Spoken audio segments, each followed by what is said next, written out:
make people want peace more than they want other things is beyond me. Christopher Hitchens. It's become a familiar thing. I should perhaps preface this by saying that with Edward Said, the late Professor Edward Said, I wrote a book about the rights of Palestinians and the way in which these have been negated by Israeli policy. But I know a lot of people in the Arab and Muslim world who are fed up with having the subject changed to Israel whenever human rights for them comes up. A very good example of this just last week in Tehran, where the government has an official Al-Quds Day, as it's called, the Day of Jerusalem, where school children and others are paraded. It's a more or less compulsory demonstration to say they'll give their blood and their lives for Palestine. And hundreds of thousands of Iranians turned up to say, no, we'll only give our blood for Iran, thanks. We're fed up with being told by the regime that they represent the oppressed of Palestine, that we can't talk. And they are having to shed their blood because the regime keeps on killing them for wanting to have a say in their own internal affairs. And a regime that does this and has just pulled off a blood-stained military coup that's overturned the results even of an already predeterminedly fraudulent election, that says that, that a woman's voice is worth that of only... sorry, it takes 3 women in a court against 1 man, that uses torture and rape as policies in prison and so forth. You want a regime like that to have nuclear weapons? You're welcome. But you should say that's what you don't mind. Are you going to say that? Are you going to say you've no objection? That the real problem is the Jewish state? Come on, be serious. So the Jewish state doesn't have nuclear weapons? Is that what you're saying? Well, now, I appeal again to the fair-mindedness and intelligence of the audience. Did I say that? No, but did I in any way imply it? No, but... No.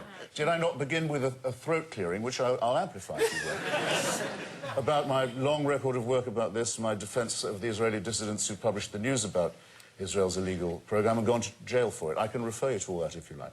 But my point was directed specifically to you. Yeah. I said, does this, in your mind, make the destruction of human rights in Islamic countries okay or not? No. Good. Okay, no, let's hear from Walid. Well, that's progress of a kind.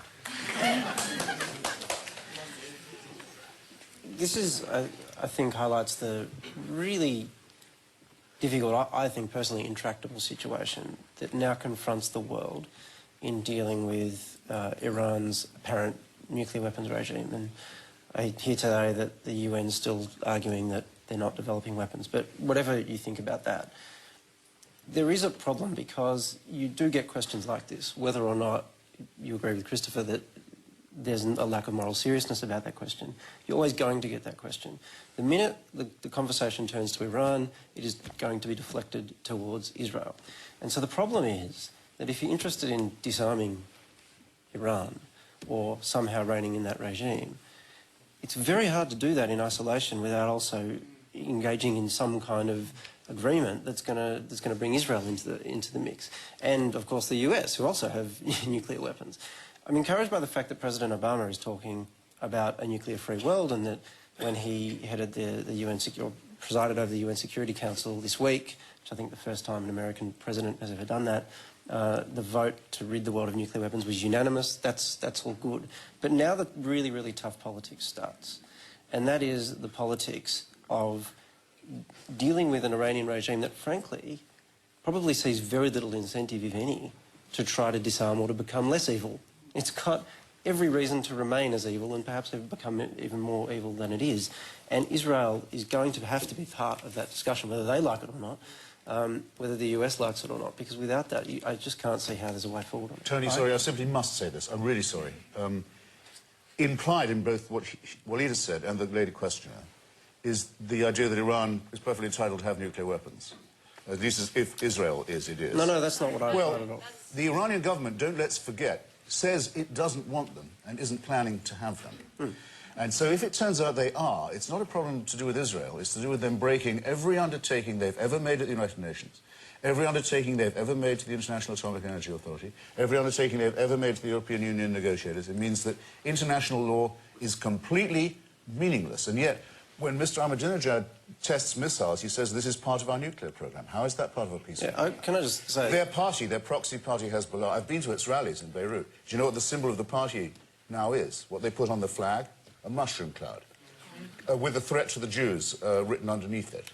Can I Now, say... actually, when you go to meetings of the American Jewish Committee, you don't quite get that provocation. Christopher, hold on. We're just going to hear from Waleed. Yeah, and I'm going to go to another question which is I related. think that's a bit of a gross misreading of what I was saying. I'm certainly not implying that. But what I am saying is the real politic of dealing with this situation is that for the Iranian regime, if you put yourself in the position of the Iranian regime, that has now become such a grotesque, deformed regime that in a sense it has to perpetuate that deformity in order to survive. That's kind of the logic of those sorts of regimes.